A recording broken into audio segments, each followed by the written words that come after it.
Welcome! So, one of the best stores of 2019 just got a huge update. Obviously, I'm talking about Bitwig Studio 3. Let's take a look at why this update is so important for you and me as a producer. My name is Matthias and let's take the tour.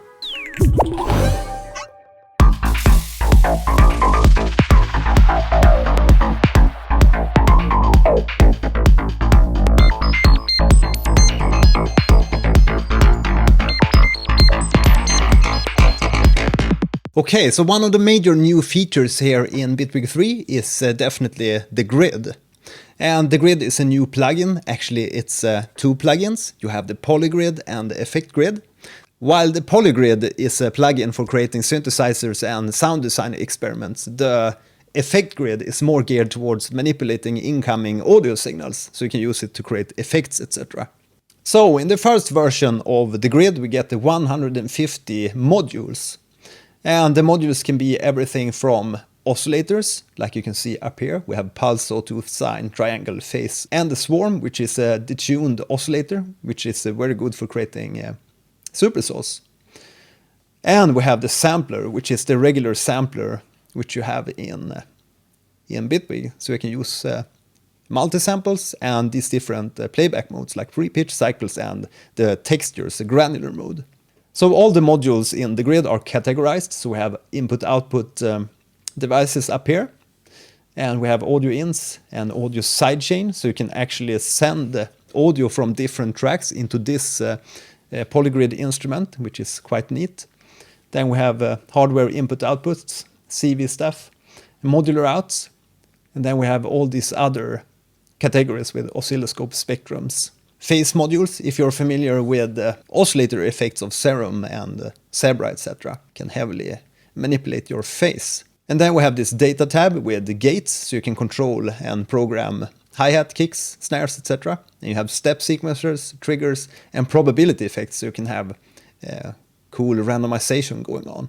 And you also have some other random devices like noise with a white, pink, and yeah, the stereo effect for the noise. And some LFOs, and the different chance and dice devices to further randomize your sounds. Clock, transport, and LFO. Then we have the envelopes, the regular ADSRs and more simple AD and AR. Then we have the envelope follower, which is a very neat device. It will listen to the incoming signal and create the data from that modulation data from that amplitude. So you can have that amplitude from another signal controlling other stuff with modulation. So that's very nice. Then you have some mixer devices to blend signals and mix signals together. And we also have stereo signals, stereo splitters and stereo mergers and stereo width controllers. Because all these patch cables in here, you patch all these modules together to create your sound generation devices. We can patch these devices together like this. Then we can say go here and pick a delay device. And now we can delay the left signal with say 17 milliseconds. So now you have a more stereo spread sound. If you have stereo audio coming in here, you will have a more stereo spread sound. So that's a quite convenient way of creating such. Then we have delay devices, and yeah, I will not go through everything in here. We have some, logical gate devices and math if you want to do calculations, and pitch devices, and some leveling and amplitude devices. AM, RM, amplitude modulation and ring modulation. And we have some filters. So we have a ladder filter, a Sallen key filter, we have a state variable filter, and the regular high pass and low pass filters, which you can also control the pulse, the amount of pulse, how steep the filter is. If you want to know how a module works, you can always just pick a module and press the show help up here, which will show this big view with descriptions on the different parts of this device. So you can learn how all these devices work. Then we have some shapers to introduce distortion and wavefolding to your sounds. So that's a large array of devices to create sounds from. And then, of course, they are sorted in categories, but sometimes it can be hard to find a device. But you can always go up here in the search and search for, say, gain, and you will find the gain devices. And we can search for LFO to find the LFOs, OSC to find the oscillators, search for envelopes. So you can instantly find them if you have a hard time just remembering what category a certain module resides in. And you can always right click here and add an ADSR. You can also right click on these modules and switch them to another module within the same category. So this is an ADSR envelope, and it's in the envelope category. If I right click it, we can see that we can replace it with an AD and an AR device.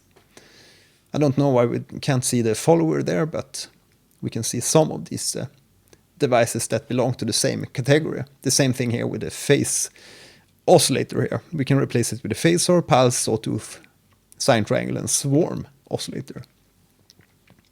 So here we have a first patch, and it's basically me trying to create some kind of a brass ensemble patch. I can play it for you here.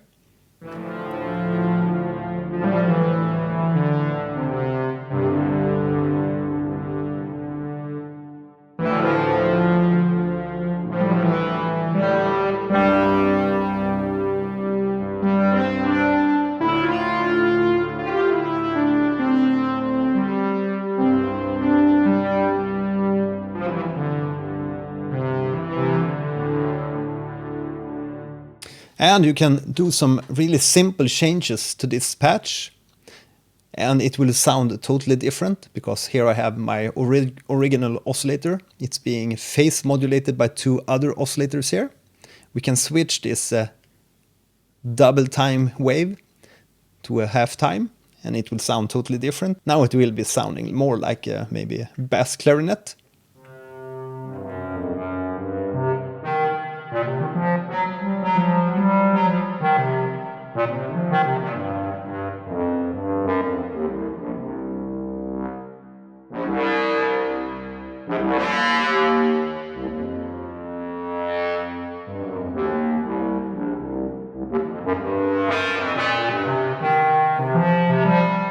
So that's quite different from this original, more brass-like sound.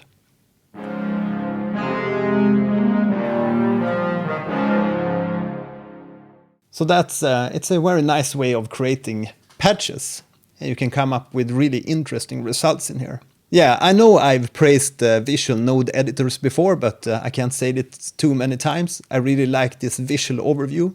If we compare this to, say, designing an instrument with an instrument layer. So if I go to this good old instrument layer in Bitwig, and we add some kind of, the organ and maybe a sampler in here.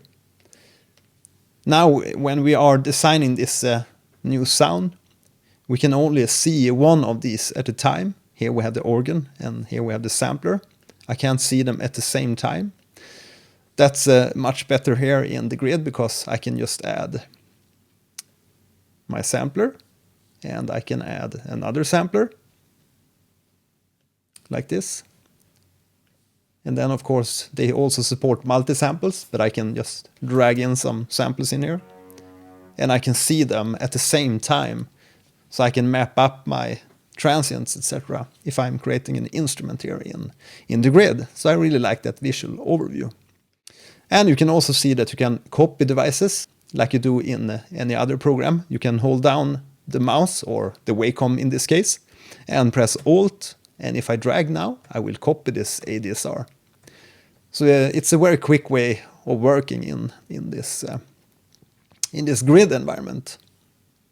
Okay, so let's progress here to another sound. Here I have a bass sound. So this is a little bit more elaborate sound design.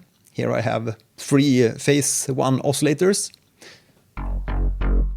We can actually just listen to this first one.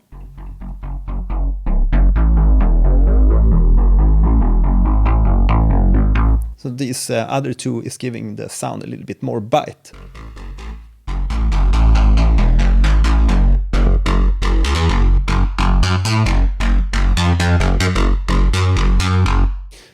Yeah, so we have these oscillators going into an ADSR, then it goes into a mixer, and here I have this top layer mixed in with this swarm oscillator.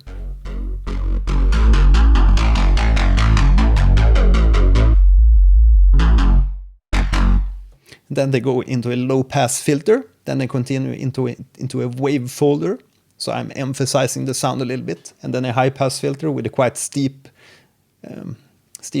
filter. Then this goes into another mixer, so I can have my top layer and my sub-bass. Here we have a sine wave, a pure sine wave going into an ADSR and to this mixer channel.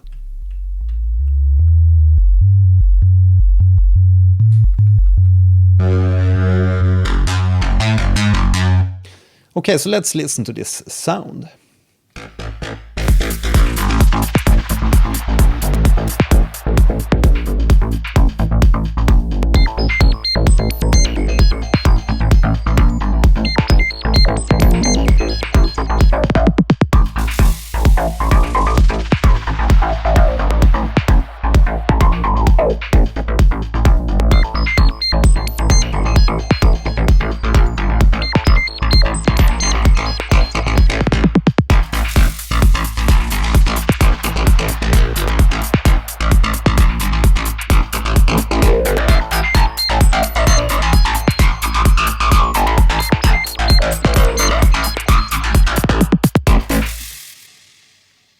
Yeah, so you can really see that we can do some really nice sound design with the grid.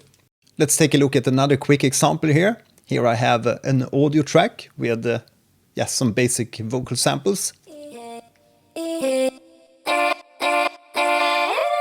And then I'm sending this audio into the polygrid here.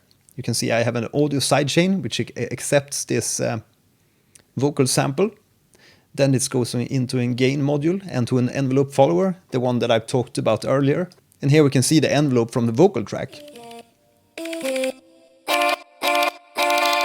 So this envelope is driving this gain knob, because if I didn't have this gain knob, if I deactivate it, you can see that we hear this sample, this repeating loop sample all the time. I think this is a nice way of having another sound controlling the amplitude of another sound.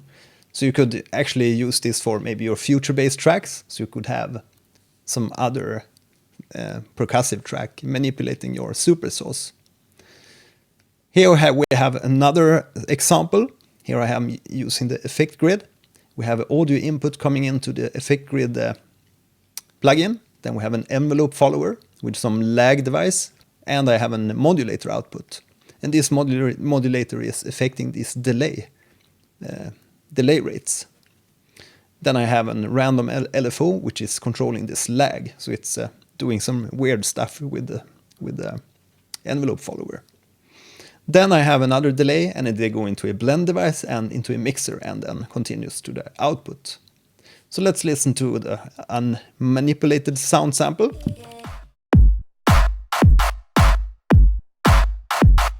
Nothing too fancy, but then we activate this and it will heavily glitch up this sample.